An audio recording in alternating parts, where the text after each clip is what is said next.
Hello and welcome you all to अपनी jobs academy. अपनी jobs academy का ये प्लेटफॉर्म जम्मू कश्मीर और लद्दाख के तमाम गवर्नमेंट जॉब एस्पायरेंट्स के लिए है। अगर आप भी किसी एग्जाम की तैयारी कर रहे हैं तो आपके लिए ये प्लेटफॉर्म बहुत यूजफुल रहने वाला है। आजकल हम इसमें पढ़ रहे हैं मॉडर्न हिस्ट्री की सीरीज जो है उसे कंटिन्यू कर रहे हैं, जिसमें अभी हमने हाल ही में क्या कंप्लीट किया है, हमने सोशो रिलीजियस रिफॉर्म का ये जो कंपोनेंट था, ये चैप्टर था, उसे कंक्लूड कर दिया है। और अब हम क्या करने वाले हैं, उसके कुछ एमसीक्यूज प्रैक्टिस करेंगे ताकि हमें पता चलेगा किस हिसाब के क्वेश्चन जो है वो पेपर में आते हैं, एज वेल एज हमारी थोड़ी प्रैक्टिस जो है वो हो जाएगी, रिविजन हो जाएगा। ठीक है, तो चलिए पहले क्वेश्चन से स्टार्ट करते हैं। फर्स्ट क्वेश्चन कहता है कि कौन सा स्टेटमेंट जो है वो बिल्कुल सही है सिंह सभा मूवमेंट के रिगार्डिंग। ठीक है, कौन सी मूवमेंट? सिंह सभा मूवमेंट। आपको पढ़ाई थी सिंह सभा मूवमेंट। अब बोल रहा है कि इसका एम क्या है कि ये मॉडर्न वेस्टर्न एजुकेशन की बात करता है, यानी सिखों के अमंग जो है मॉडर्न वेस्टर्न एजुकेशन प्रोवाइड करवाना चाहता था, ये इस मूवमेंट का एम था। दूसरा बोलता है इसे फॉर्म इसलिए किया गया था ताकि ये क्या कर सके, ये काउंटर कर सके उन एक्टिविटीज को सिक्स के अमंग। मतलब क्या हो रहा था उस टाइम पर, मैंने आपको बताया था कि जो हिंदू रिवाइवलिस्ट थे वो क्या कर रहे थे, कुछ सिक्स को अपने धर्म में कन्वर्ट कर रहे थे। तो यहाँ ये कहना है कि इस सिंह सभा मूवमेंट का एम था कि जो भी हिंदू रिवाइवलिस्ट सिखों को अपने धर्म में कन्वर्ट करवा रहे हैं तो उनका रिवाइवल किया जाए, उन्हें उनके धर्म में वापस लाया जाए, इसलिए ये बना था। हाँ, इसलिए बना था। The third one says the Akali movement was an offshoot of this movement. Akali movement बाद में आता है इस मूवमेंट के। सो हाँ, ये तीनों ही स्टेटमेंट बिल्कुल सही है। सो कौन सा ऑप्शन सही हो जाएगा? All of the above statement is the correct option. Next question, which of the following is correctly paired. इनमें से सही कौन सा पेयर किया गया है आपको बताना है। ठीक है, बंगाल रेगुलेशन एक्ट जो है उसमें सती को बैन किया जाता है। सती बैन होती है 1830 में। दूसरा बोल रहा है शारदा एक्ट 1939। ठीक है, थर्ड वन से special marriage act 1955 and the last one से हिंदू सक्सेशन एक्ट 1956। आपको बताना है किस एक्ट की कौन सी डेट है, ये कब पास हुआ, क्या ये सही है या नहीं है। सो कौन सा इसमें से करेक्टली पेयर किया गया है, किसकी डेट जो है वो सही दी गई है, वो दी गई है हिंदू सक्सेशन एक्ट की। किसकी? हिंदू सक्सेशन एक्ट की, ये करेक्टली पेयर किया गया है। ठीक है, चलिए third, who among the following funded the Namdhari movement. Founded the Namdhari movement. Namdhari movement किसने बनाया, आपको ये बताना है। ये भी हमने कल पढ़ा था। तो नामधारी मूवमेंट किसने बनाया था? बाबा राम सिंह ने। किसने? बाबा राम सिंह ने। ठीक है, सो कौन सा ऑप्शन सही हो जाएगा? B option is the correct. चलिए नेक्स्ट क्वेश्चन, इनमें से किसने नामधारी मूवमेंट बनाया था? बिल्कुल सेम क्वेश्चन हो गया। So Baba Ram Singh is the right answer.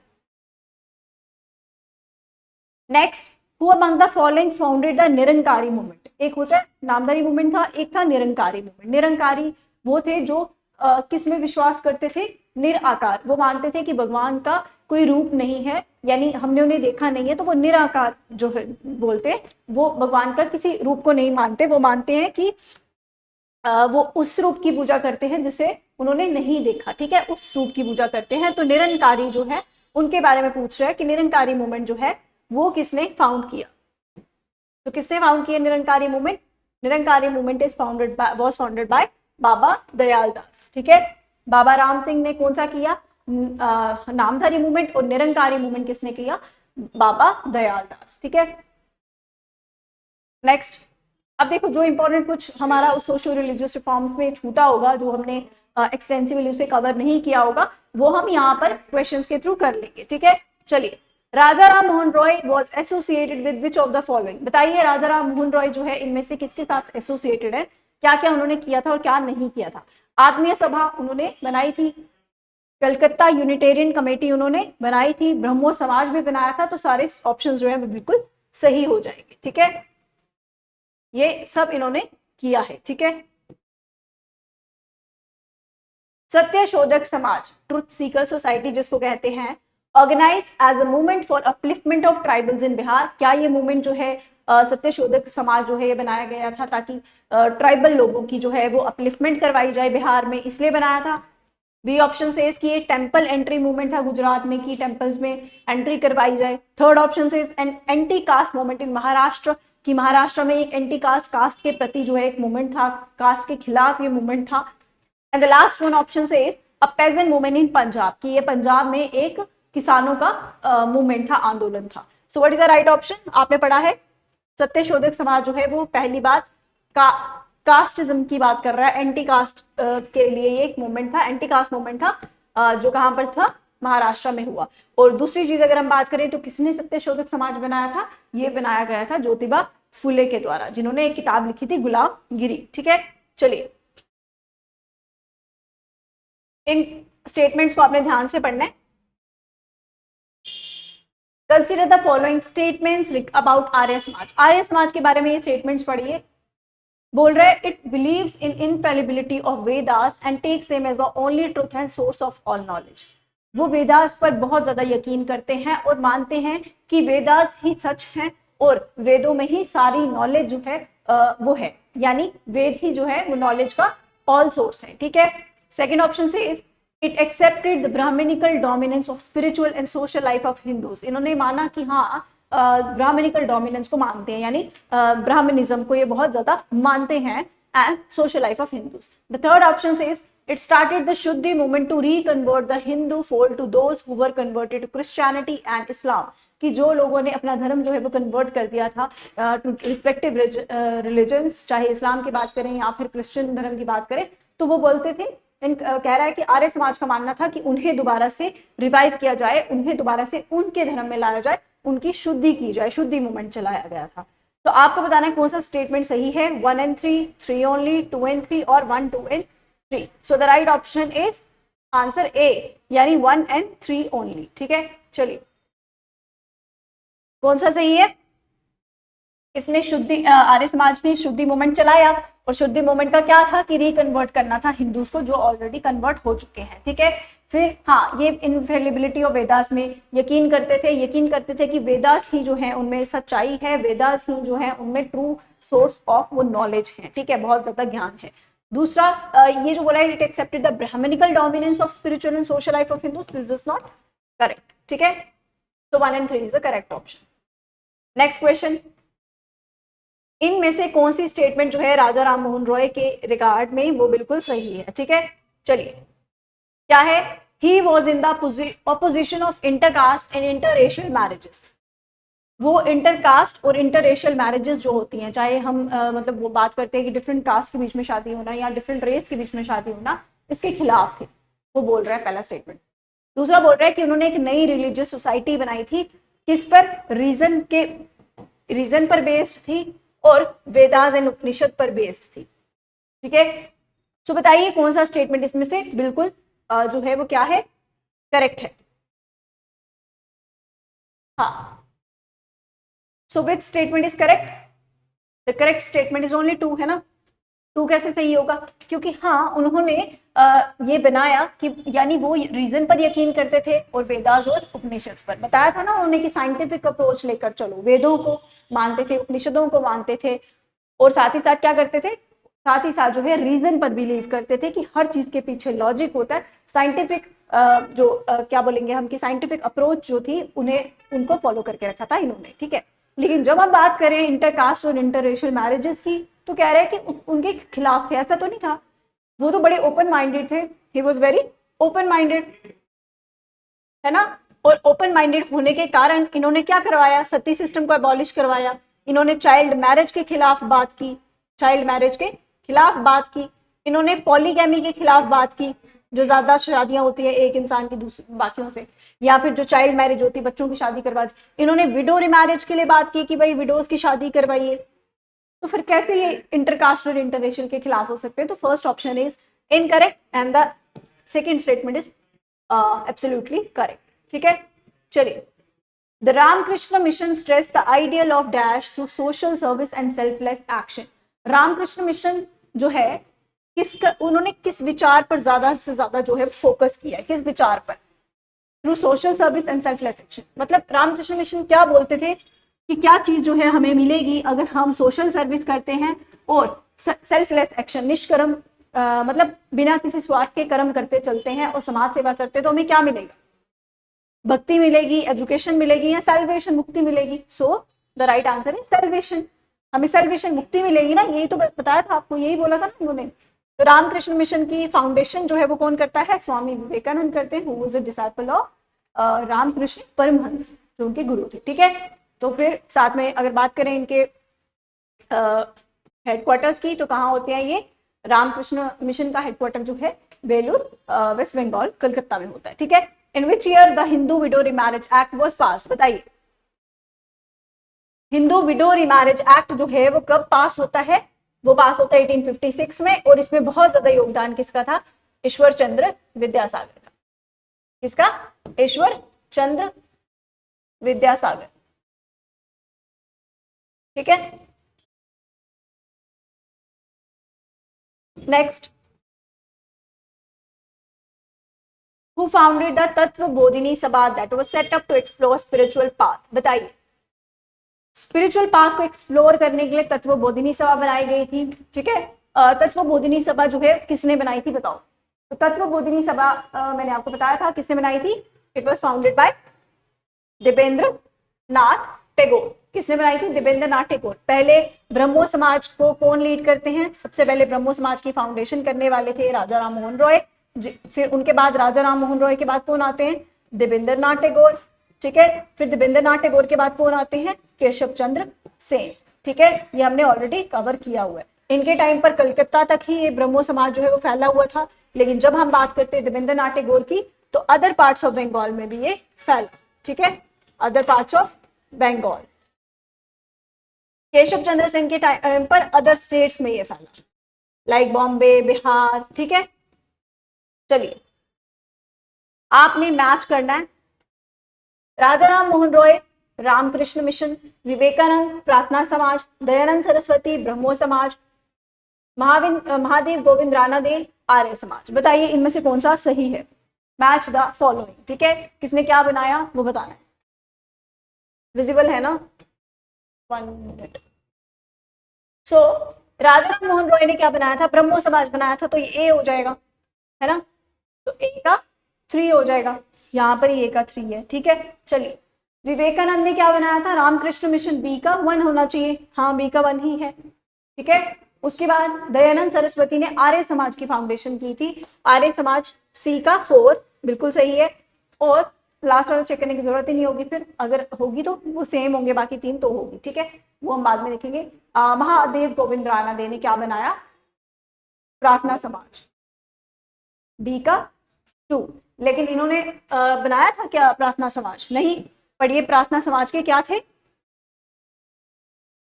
Leader थे। यानी इन्होंने प्रार्थना समाज में मेंबरशिप, मैंने आपको पढ़ाया था ना कि महादेव गोविंद रानादे जो है और आरजी बंडलकर जो है वो कुछ मेंबर्स होते हैं किसके? प्रार्थना समाज के। लेकिन उन्होंने बनाया नहीं था। आत्माराम पंडुरंग ने with the help of Keshav Chandra Sen he establish प्रार्थना समाज इन 1867 इन बॉम्बे। ठीक है, सो द फर्स्ट वाला जो है ये बिल्कुल सही है। नेक्स्ट, पंडिता रामाबाई फाउंडेड शारदा सदन house of learning in which of the following cities? Pandita Ramabai ने शारदा सदन हाउस ऑफ लर्निंग जिसको कहा जाता है, ये कहां पर बनाया? सो ये कोल्हापुर में, बॉम्बे में, पुणे में या शोलापुर में? सो द राइट ऑप्शन इज 2, यानी बॉम्बे में बनाया। ठीक है, ये आपको फैक्ट याद करना है। Next question, Who among the following organized the Harijan Sevak Sangh as a part of his constructive program for the removal of untouchability? तो पूछ रहा है कि इनमें से किसने हरिजन सेवक संघ बनाया, ऑर्गेनाइज किया उसे, और क्यों? ताकि क्या किया जाए? अनटचेबिलिटी को खत्म किया जाए। अनटचेबिलिटी को खत्म करने के लिए कुछ ऐसे स्टेप्स लिए जाए, या हम कह सकते हैं कंस्ट्रक्टिव स्टेप्स लिए जाएं, ताकि अनटचेबिलिटी जो है वो पूरी तरह से समाज से हट सके। तो किसने बनाया था हरिजन सेवक संघ? महात्मा गांधी ने। ठीक है, चलिए the Hindus window remarriage act 1856 also known as Act 15 enacted on 26 July 1856 was passed by law। अब आपको पता है कि कंट्रीब्यूशन किसका था इसमें? बहुत ज्यादा कंट्रीब्यूशन ईश्वर चंद्र विद्यासागर का था विडो रिमैरिज एक्ट पास करवाने में। अब यहाँ पूछ रहा है कि विडो रिमैरिज एक्ट पास करवाने में कौन से गवर्नर जनरल जो है वो इंक्लूडेड, मतलब उनका नाम शामिल है। तो किसने करवाया था? लॉर्ड कैनिंग ने। ठीक है, 1857 में भी लॉर्ड कैनिंग थे ना, रिवोल्ट ऑफ 1857 के दौरान। अब यहां क्या करना है? मैच करना है, मैच द फॉलोइंग। ठीक है,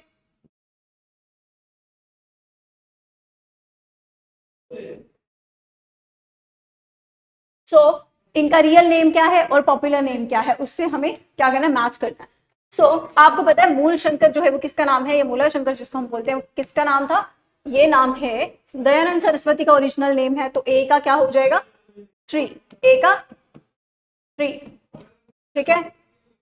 देर आफ्टर नरेंद्र नाथ दत्ता, ये भी मैंने आपको करवाया था। तो स्वामी विवेकानंद, किसका नाम है ये, स्वामी विवेकानंद, बी का 4, ठीक है। गदाधर चट्टोपाध्याय, ये किसका नाम है, गदाधर चट्टोपाध्याय, ये भी मैंने आपको लिखवाया है, आपको भी लिखवाया है आई थिंक, ऑफलाइन में तो मैंने करवाया था। गदाधर चट्टोपाध्याय जो हैं ये किसका नाम है, रामकृष्ण परमहंसा, जो स्वामी विवेकानंद जी के गुरु थे, ठीक है। सो सी का 1, तो लास्ट बच गया डी का, क्या होगा, डी का होगा हमारे पास 2, ठीक है। यानी 3 4,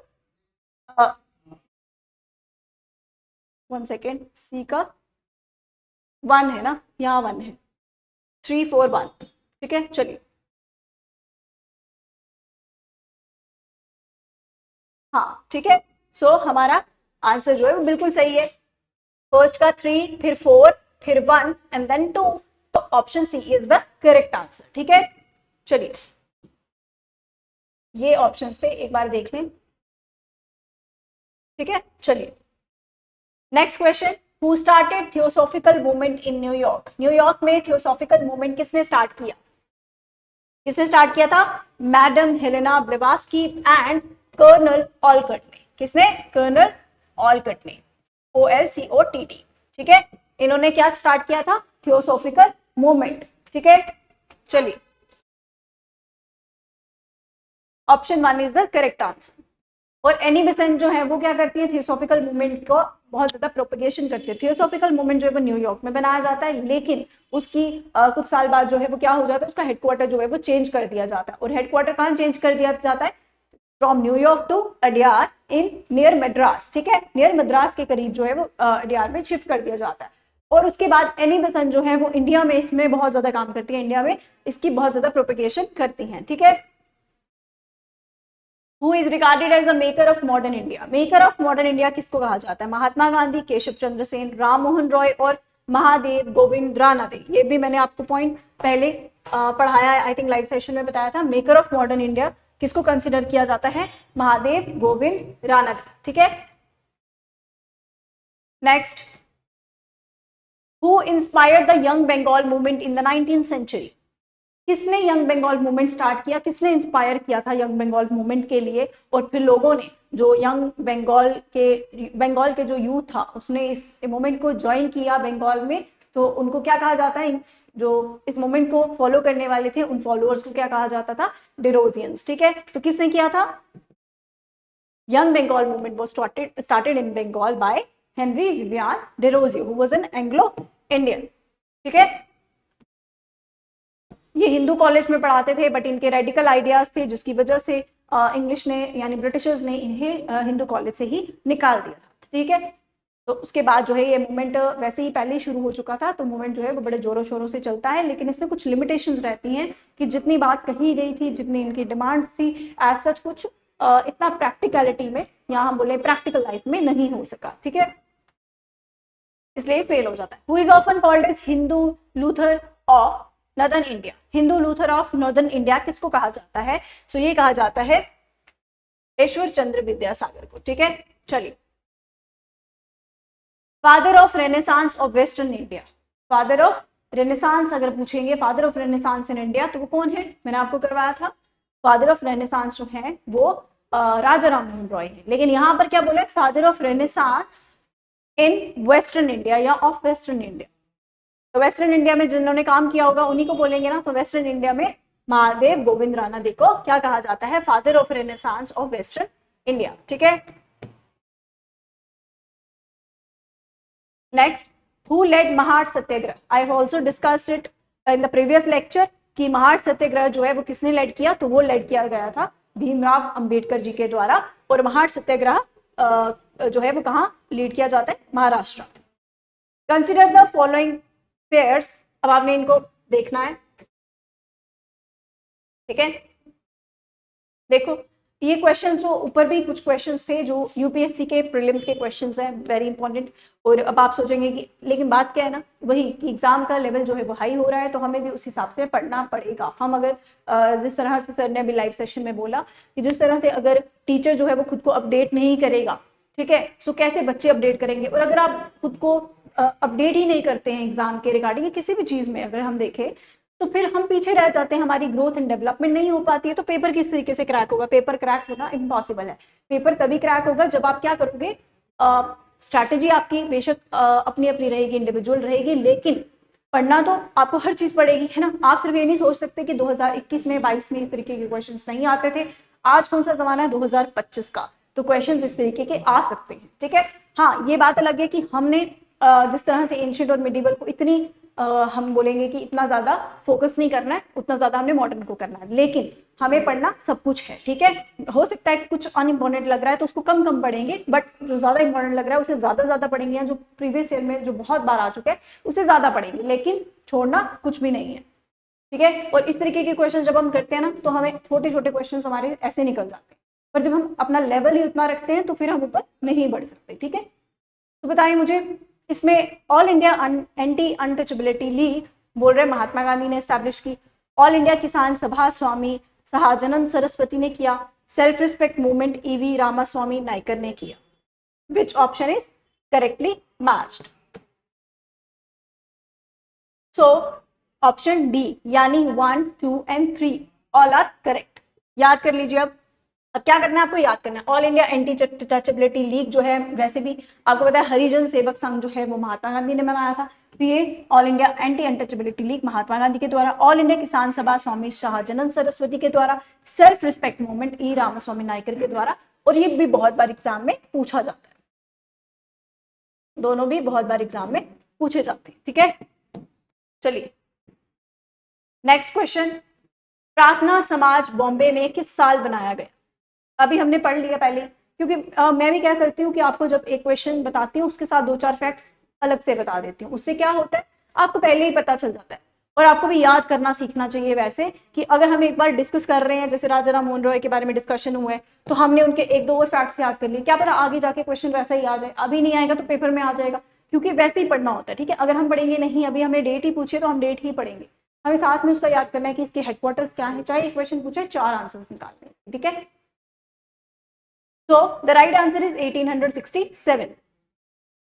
What is the right answer? 1867 में, एंड कहां पर? बॉम्बे में। आत्माराम पंडुरंग ने बनाया, ठीक है।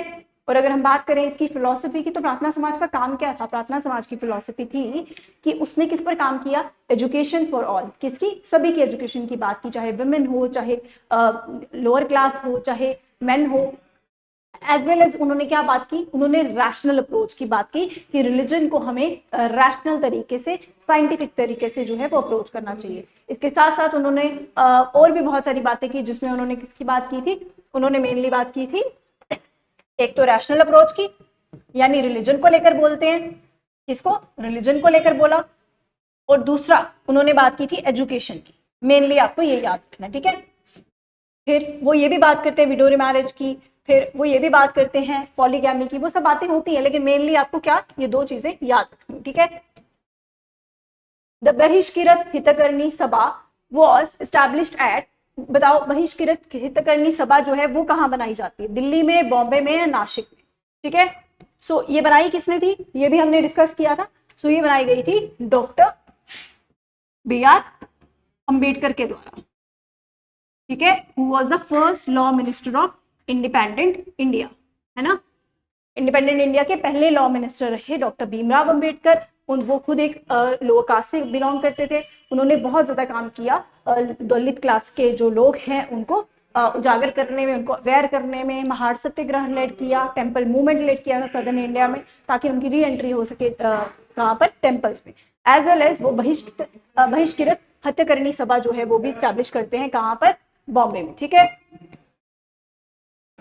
What was the aim of Akali movement? सारे क्वेश्चन बहुत इंपॉर्टेंट है। अकाली मूवमेंट का एम क्या था? हमने पढ़ा था अकाली मूवमेंट किसके लिए था। पहले तो आपको याद रखना है, सिख धर्म का मूवमेंट है, सिख रिफॉर्म मूवमेंट है, टू प्रमोट सेकुलरिज्म, सेकुलरिज्म को प्रमोट। और सेकुलरिज्म क्या होता है? सेकुलरिज्म मीन्स टू सभी रिलीजन्स को मानते हैं, ठीक है। सेकुलरिज्म वो होता है जहां पर हर इंसान को अपना अपना धर्म फॉलो करने का पूरा पूरा हक है। India is a secular country, ठीक है। यहाँ पे क्या बोल रहा है, to promote secularism. Second, to work for national liberation, आजादी के लिए, देश की आजादी के लिए बात की थी।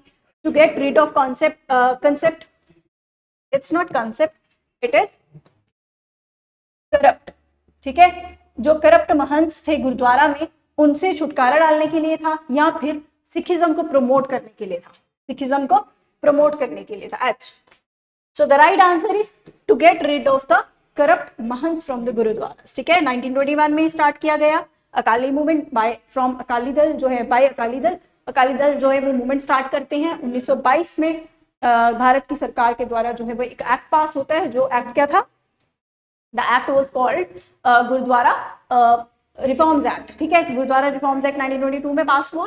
फिर उसके बाद बनाई गई शिरोमणि गुरुद्वारा प्रबंधक कमेटी, ठीक है।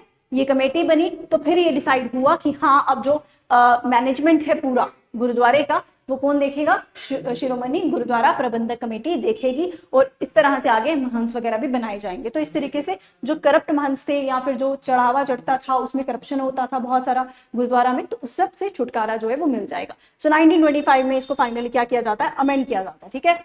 मेनली कहाँ ये फ्लरिश हुआ, पंजाब में ये मूवमेंट चलता है। Syed Ahmad Khan founded Mohammedan Anglo Oriental College in, कहां पर सैयद अहमद खान ने मोहम्मदन एंग्लो ओरिएंटल कॉलेज जो है वो 1875 में बनाया। तो कहां बनाया था उन्होंने, अलीगढ़ में। कहां पर, अलीगढ़ में। Aligarh is the right answer. Next, Parsi reform movements के बारे में कुछ स्टेटमेंट है, जिसमें रहनुमाई मजदियासान सभा और रिलीजियस रिफॉर्म एसोसिएशन जो है वो नौरोजी फरदोनजी ने बनाई, ठीक है। It was set up for regeneration of the social condition of Parsis and the restoration of the Zoroastrian religion in its pristine purity. यानी इसे क्यों बनाया गया था, बोल रहे हैं ताकि जो सोशल कंडीशंस है पारसीज की, जो पारसी लोग हैं उनकी जो सामाजिक स्थितियां हैं, उसे क्या किया जाए, उनको रीजेनरेट किया जाए, उन्हें ठीक किया जाए। एज वेल एज रेस्टोरेशन की जाए किसकी, जो उनका रिलीजन है। कौन सा रिलीजन है पारसीज का, ज़ोरोएस्ट्रियन रिलीजन जो है, उसको उसकी प्योरिटी में वापस से, यानी रिवाइवल जो है उसका किया जाए। सो ये किस मूवमेंट की बात कर रहे हैं, मूवमेंट जो है पारसी रिफॉर्म मूवमेंट की बात कर रहे हैं। सो सबसे पहले क्या बोला है कि ये फाउंड किसने किया, ये वाला मूवमेंट जो नाम हमने पढ़ा, और उसके बाद इसका सेटअप क्यों किया गया था, एम क्या था, वो आपको बताया, ठीक है। स्टेटमेंट कौन सी सही है, हमने पारसी रिफॉर्म मूवमेंट नहीं पढ़ा, जो इंपॉर्टेंट है क्वेश्चन पेपर में आप टेस्ट हम बोलेंगे एमसीक्यूज में डाला हुआ है। तो right answer is both, option 1 and option 2, ठीक है। दोनों ही स्टेटमेंट जो है वो बिल्कुल सही है। Last question, in which of the following years did B.R. Ambedkar organise the Kalaram temple entry movement in Nashik. जिस टेम्पल एंट्री मूवमेंट की हम बात कर रहे थे, सो क्या नाम है उस टेम्पल एंट्री मूवमेंट का, कलाराम टेम्पल मूवमेंट। जो एंट्री मूवमेंट जो है ये नासिक महाराष्ट्र में चलाया जाता है for the entry of Dalits in the temples. क्यों, क्योंकि जो ब्राह्मण्स थे, जो प्रीस्टली क्लास थी, वो किसको, दलित्स को, वैसे भी अपर क्लास भी जो है वो अनटचेबल कंसिडर करती थी, और साथ ही साथ उनको टेम्पल में एंट्री की परमिशन नहीं थी। तो फिर क्या होता है, फिर होता ये है कि इनको टेम्पल एंट्री करवाई जाती है इस मूवमेंट के द्वारा। Doctor B.R. अम्बेडकर ने ये मूवमेंट जो है वो स्टार्ट किया, नासिक में किया, और कब किया ये आपको बताना है। सो the right answer is 1930, Kalaram temple entry movement कहाँ कब किया गया, 1930 में, ठीक है। सो ये हमारे पास कुछ 30 एमसीक्यूज थे, और ये एमसीक्यूज कौन से चैप्टर के थे, सोशियो रिलीजियस रिफॉर्म मूवमेंट्स। जो भी अलग अलग धर्मों को लेकर, अलग अलग समाज को लेकर, अलग अलग कल्चर को लेकर जो रिफॉर्म मूवमेंट्स होती हैं, वो हमने सारी कवर की थी। और कुछ अगर एक दो छूटती थी, एक दो फैक्ट छूटता था, तो वो हमने इन क्वेश्चंस में भी कवर किया है। आई होप आपको आज का सेशन जो है वो अच्छा लगा होगा। So thank you so much from my side.